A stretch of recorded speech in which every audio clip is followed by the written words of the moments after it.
Pemirsa, kebakaran yang menghanguskan pabrik mebel di Cakung, Jakarta Timur hingga kini belum padam. Warga di sekitar pabrik mulai panik khawatir api menjalar ke pemukiman. Kobaran api hingga kini masih membakar sebuah pabrik mebel di Cakung, Jakarta Timur. Nampak api masih membesar dan belum padam. Asap hitam tebal juga membumbung tinggi ke udara. Menurut petugas pemadam kebakaran, banyaknya bahan yang mudah terbakar di dalam pabrik membuat api sulit dipadamkan. Petugas juga terkendala karena jauhnya sumber air.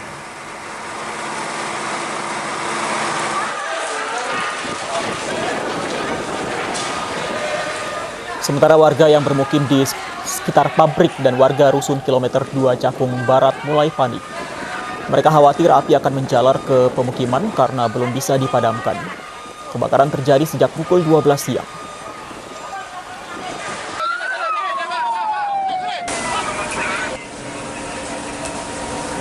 Namun petugas pemadam kebakaran sulit memadamkan api karena minimnya sumber air. 20 unit mobil pemadam kebakaran diterjunkan untuk menjinakkan api. Sempat terdengar ledakan dari dalam pabrik, namun penyebab pasti masih dalam penyelidikan.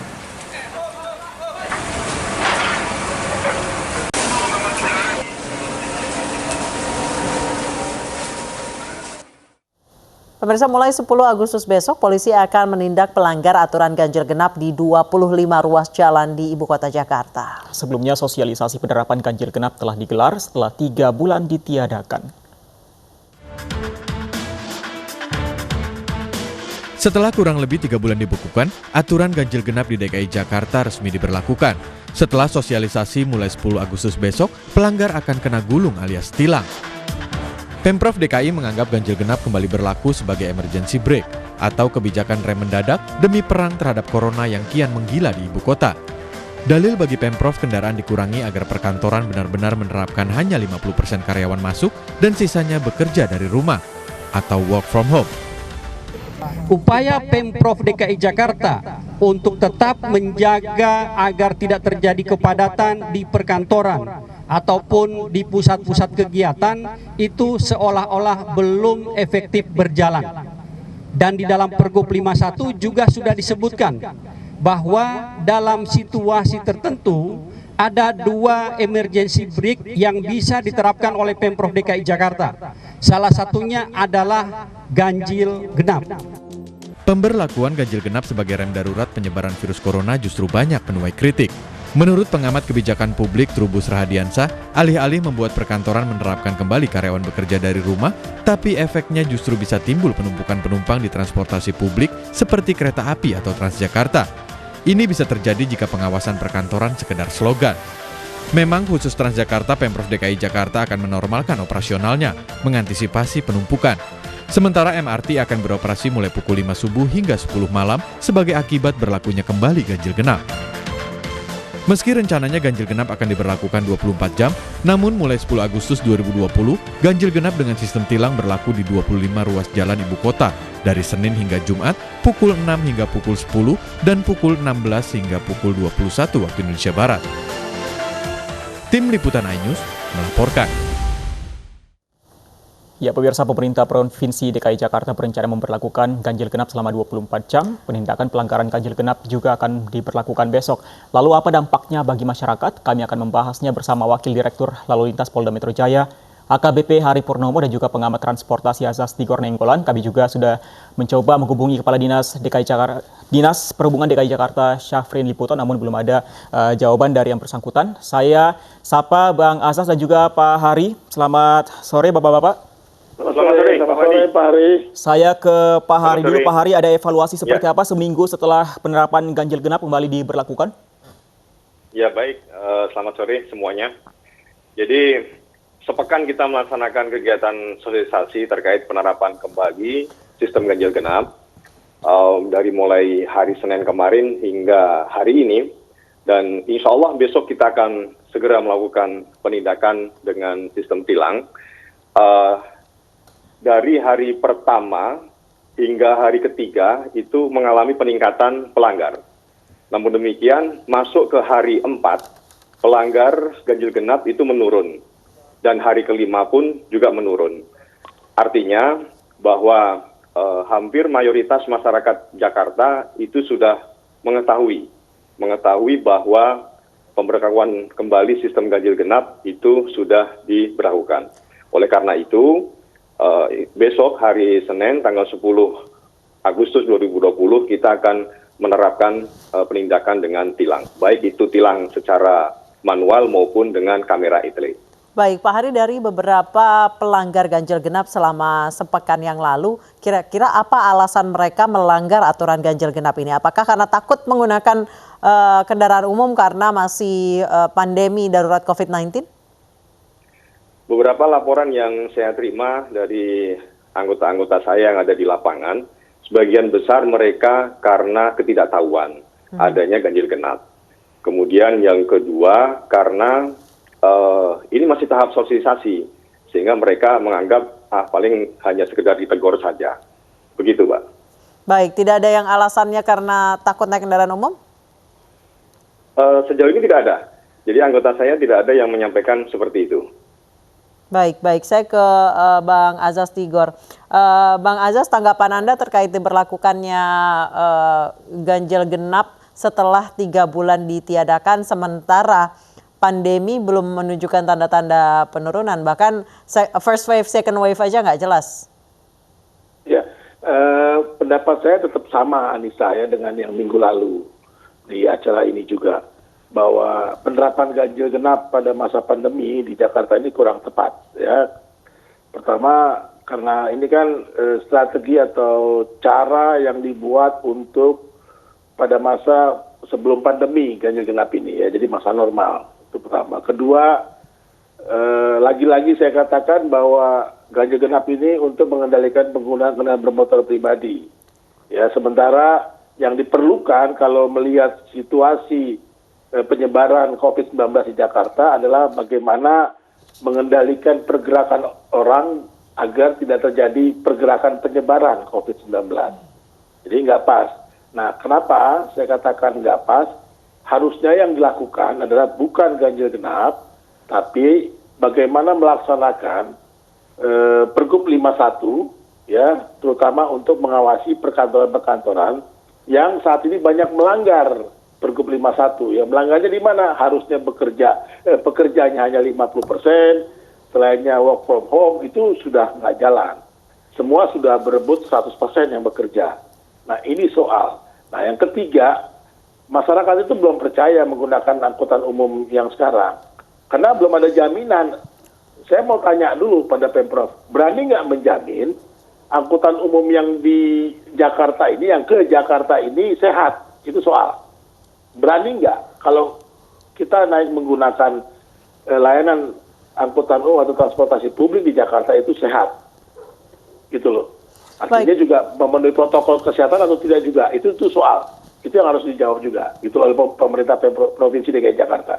Baik, saya kembali ke Pak Hari. Pak Hari, dari keputusan akhirnya ganjil genap ini mulai diberlakukan dan mulai diterapkan sanksi tilang mulai besok.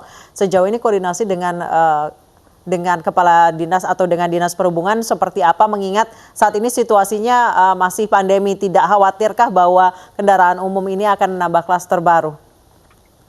Ya, dari awal kita sudah berkoordinasi, komunikasi dengan Pemprov, ketika kita kemudian menerapkan kembali sistem ganjil genap ketika sosialisasi tanggal 3. Prediksi akan adanya shifting atau peralihan dari penggunaan kendaraan pribadi kemudian menggunakan angkutan umum itu sudah kita prediksikan.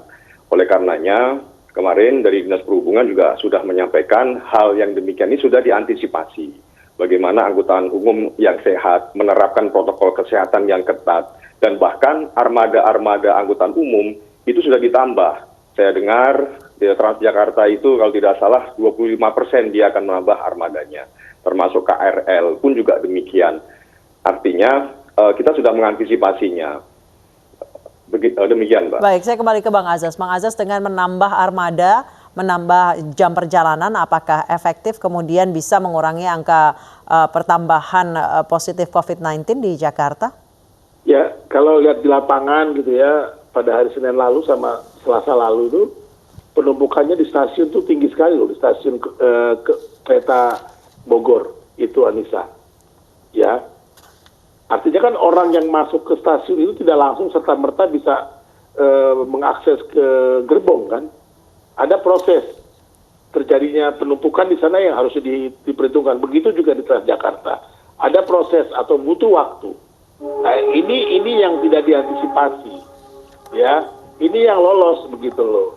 Jadi kalau kita mau katakan sebetulnya di Pergub 51 emergency break-nya itu bukan cuma salah satu aja ini pengendalian dengan ganjil genap. Yang salah satunya lagi adalah PSBB. Kalau saya sih katakan PSBB aja lagi Jakarta.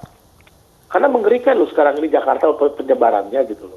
Saya sendiri tuh makin ngeri. Sampai sekarang saya sendiri juga belum berani menggunakan kendaraan transportasi publik gitu loh. Ya. Ini kasihan masyarakat begitu. Oke, saya ke Pak Hari. Pak Hari, tadi hasil koordinasi dengan Pemprov atau dengan Dishub, apakah angka pengguna kendaraan umum ini memang meningkat khususnya di hari ke-5 dan ke-6 yang Anda katakan tadi bahwa pelanggaran menurut? Jangan-jangan ini pelanggar menurun karena mereka mencari jalur alternatif, Pak Hari? Iya. Berdasarkan informasi yang saya terima dari Dinas Perhubungan DKI, terjadi peningkatan di angkutan umum. Kurang lebih sekitar 6%. Itu terjadi peningkatan semenjak masa sosialisasi 1 pekan ini. Kemudian apakah nanti besok ketika kita menerapkan penindakan tilang kepada pelanggar ganjil genap, kemungkinan besar akan mengalami peningkatan. Dan memang seperti yang disampaikan oleh Bang Tigor tadi, bahwa kebijakan ini pun juga emergency break ini juga diikuti dengan pengawasan yang ketat kepada pekerja-pekerja, baik itu pekerja swasta maupun pekerja pemerintahan. Demikian, Mas. Itu dia Pak Hari, kami menilai bahwa kebijakan ganjil genap untuk mengurangi aktivitas masyarakat atau mengurangi perjalanan orang itu hanya di ujung saja, sementara di pangkalnya ini belum terselesaikan dengan masih banyaknya perkantoran yang tidak menerapkan 50% pegawainya untuk masuk kerja. Ya, artinya ini beriringan, Mbak. Ya, emergency break ini kita beriringan. Karena memang awal mula atau semangat kita untuk menerapkan ganjil genap ini adalah untuk memberikan batasan pergerakan masyarakat di luar rumah. Seperti yang sudah pernah saya katakan bahwa dengan adanya ganjil genap ini diharapkan masyarakat kemudian akan selektif prioritas. Mana yang kira-kira penting untuk keluar dari rumah, mana yang tidak. Kemudian diikuti oleh kebijakan-kebijakan yang lain, baik itu transportasi umum ataupun dengan kebijakan di shifting di perusahaan swasta maupun pekerjaan di pemerintah. Sehingga kalau semuanya itu beriringan, saya yakin dan percaya maka mampu untuk menekan laju perkembangan atau penyebaran virus corona. Penindakan di hulunya sendiri bagaimana, Pak? Ya, itu yang mempunyai domain untuk melakukan pengawasan adalah dari pemerintah daerah. Kalau hasil koordinasi dengan Dinas Perhubungan seperti apa, Pak, untuk penanganan hal ini? Ya, berdasarkan informasi yang saya terima, mereka melakukan itu dengan mengedepankan Satpol PP, kemudian melakukan kegiatan-kegiatan pengawasan, itu sudah dilakukan. Oke, Bang Tigor, kalau misalnya keinginan Anda tadi tanda kutip PSBB terlalu berat untuk diterapkan kembali oleh Pemprov DKI Jakarta, ada kebijakan apa lagi khusus transportasi ini yang bisa diterapkan di masa pandemi ini, Bang Tigor? Ya, kalau secara regulasi di Pergub emergency break cuma 2, kembali ke PSBB atau pengendalian. Nah, saya mau mengatakan pilihan strategi dari emergency break-nya Pergub 51 ini sudah salah sejak awal gitu loh, ya. Hanya 2 antara PSBB kembali atau ganjil genap. Sebetulnya bisa juga dengan yang lain dicari begitu. Nah, jadi saya lebih menekankan ya bagaimana kalau memang mau mengendalikan pergerakan agar masyarakat selektif prioritas, ya dibuat aja ketat gitu pelaksanaannya. Yang betul lah melaksanakan pergubnya gitu. Ini yang nggak jalan menurut saya. Ya, kalau misalnya dikontrol betul kan perkantoran, perusahaan-perusahaan, pelaksanaan protokol kesehatannya jalan, itu akan menurunkan, ya, mengurangi peningkatan kasus positif COVID-19 di Jakarta dan sekitarnya. Baik, berbicara soal ganjil genap, saya kembali ke Pak Hari. Pak Hari, kami mendengar informasi bahwa DKI Jakarta ini mewacanakan akan ganjil genap 24 jam di semua ruas jalan di masa transisi PSBB ini. Seperti apa mekanismenya Pak Hari? Ya, kalau berkaitan dengan hal itu, nanti kita akan komunikasikan kembali dengan pemerintah daerah, dalam hal ini adalah Dinas Perhubungan Provinsi DKI. Dan terkait dengan kebijakan ini, dapat kami sampaikan bahwa kebijakan ini tentunya nanti akan ada evaluasi. Kalau memang kebijakan ganjil genap nanti setelah 14 hari ke depan, kemudian dievaluasi, ternyata mampu untuk menurunkan angka penyebaran virus corona, maka ini akan kita lanjutkan. Tetapi kalau ternyata tidak, maka ini akan kita evaluasi. Baik, kalau dari sepekan ini pemberlakuan ganjil genap di 25 ruas jalan ini dari hasil evaluasi kepolisian dengan Dinas Perhubungan DKI Jakarta menambah atau mengurangi, Pak? Sudah ada angkanya? Belum bisa diukur, Mbak. Kan kita kan masih sosialisasi dan ini pun juga masih sepekan. Baik, berapa lama kami harus menunggu, Pak, untuk angka itu? Paling tidak lazimnya adalah mulai besok kita terapkan ganjil genap dengan sistem penindakan tilang. Kemudian kita lazimnya 14 hari ke depan atau mungkin 1 bulan. Nanti tergantung kita bagaimana komunikasi dengan pemerintah daerah. Baik, Bang Tigor, tanggapan Anda terkait rencana ganjil genap 24 jam di semua ruas jalur Jakarta? Ya, saya pikir jangan terlalu cepat juga Pemda DKI Jakarta bersama kepolisian, dalam hal ini Direktorat Lalu Lintas Polda Metro Jaya, berkesimpulan mau menerapkan itu. Saya setuju, lihat betul ya bagaimana pelaksanaan. Tadi saya mau sampaikan, dengan masa uji coba yang seminggu lalu itu kan perpindahannya 6%. Ya, tadi katakan Pak Hari. Terus juga beberapa hari lalu Kadisub mengatakan pengurangan penggunaan kendaraan bermotor pribadi hanya 2%. Saya pikir kecil efeknya. Ya, jadi kebijakan ganjil genap ini nggak nyambung dengan mencegah penularan COVID-19 gitu pada masa pandemi. Saya melihat lebih penting bagaimana menegakkan PSBB masa transisi dengan baik, dengan konsisten gitu. Ini yang harusnya dilakukan oleh Pemprov DKI Jakarta gitu loh. Bukan ganjil genap, ini berbahaya Anissa gitu loh. Bila perlu ya sudah PSBB aja gitu loh. Kenapa sih kalau untuk menyelamatkan kan nggak ada masalah. Karena kondisi sekarang ini berat sekali loh untuk kota Jakarta pandeminya gitu. Baik, Bang Tidor, kalau menurut Anda penindakan dari Pemprov DKI Jakarta di hulunya seperti apa? Misalnya seperti di perkantoran, kebijakan perkantoran yang banyak tidak menerapkan 50% dan lain sebagainya. Ya, itu nggak jalan, Anissa. Penindakan di hulunya nggak jalan. Ini kan akibatnya ya, kalau di hulunya tidak jalan, di pangkalnya, suplainya, kendaraan angkutan umumnya kecil, nanti terjadi penumpukan, Anissa. Makanya selama ini coba deh kita lihat ya, apa sih yang dilakukan oleh Pemprov DKI Jakarta di hulunya? Kan sampai kemarin hanya 39 perkantoran yang ditutup sementara. Sanksinya juga ringan sekali gitu loh. Ya, ditutup sementara 3 hari untuk pembersihan. Harusnya ada sanksi yang tegas gitu loh. Misalnya kalau perkantoran itu melanggar, cabut izinnya. Sampai ke sana supaya orang tertib melaksanakan dan diawasi betul pelaksanaan 50% pekerjanya. Ini yang harusnya dilakukan. Ya, kalau cuma ditutup 3 hari, nanti jalan lagi, itu kan ringan sekali, gitu loh. Ya, harus tegas kalau dia melanggar 50%, melanggar pergub, cabut izinnya. Jadi pelanggaran di hulu itu akan lebih kecil, sehingga akan mulai terjadinya keseimbangan ya, atau keseimbangan antara suplai ya, pasokan angkutan umum dengan kebutuhan gitu loh. Selama ini kan terjadi kebutuhan yang tinggi karena apa? Karena yang bekerja sudah 100%. Ya, kalau ditutup baru 39 kantor kan itu kan basa-basi. Di Jakarta ini kan ribuan kantor dan besar-besar begitu loh. Sehingga ya ledakan ketidakseimbangan antara suplai dengan demand dalam layanan transportasi publik itu akan bisa menjadi klaster baru penyebaran COVID-19.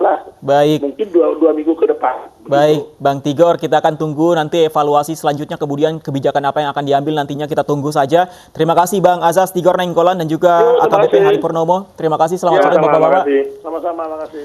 Pemirsa, petugas Satpol PP merazia warga yang tidak mengenakan masker saat berolahraga di Stadion Pakansari, Cibinong, Bogor, Jawa Barat. Warga yang terjaring dihukum push up dan denda Rp50.000 hingga Rp100.000.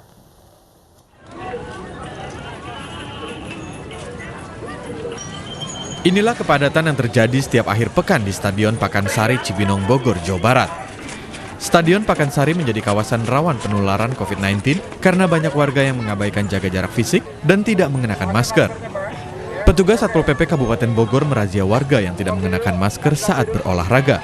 Warga yang terjaring razia langsung diberikan hukuman fisik berupa push up atau sit up dan denda sebesar Rp50 hingga Rp100.000. Lupa dan lelah karena berolahraga menjadi alasan utama para pelanggar saat ditanya mengapa tidak mengenakan masker. Cuma capek, ngap, jadi buka aja. Tadinya bawa? Tadi bawa. Saya bawa ke mau masker. Bawa masker ya. Dengan ini nanti pakai terus atau seperti apa ini? Pakai terus. Setiap akhir pekan, Satpol PP Kabupaten Bogor akan terus menggalakkan razia masker di Stadion Pakansari. Sanksi yang dikenakan kepada pelanggar pun beragam. Ada dua, ya. Ada yang kita kenakan sanksi denda, ada juga yang dikenakan sanksi sosial. Kebanyakan mereka disuruh push up, ya. Ada yang 50 kali, ada yang 25 kali. Kemudian untuk perempuan mereka ada yang sit up, kemudian ada juga yang nyanyi, ya, melakukan nyanyi Indonesia Raya. Satpol PP Kabupaten Bogor juga gencar merazia sejumlah wilayah lain yang menjadi tempat berkerumun warga, seperti lokasi wisata dan pusat perbelanjaan. Dari Bogor, Jawa Barat, Wildan Hidayat, iNews melaporkan.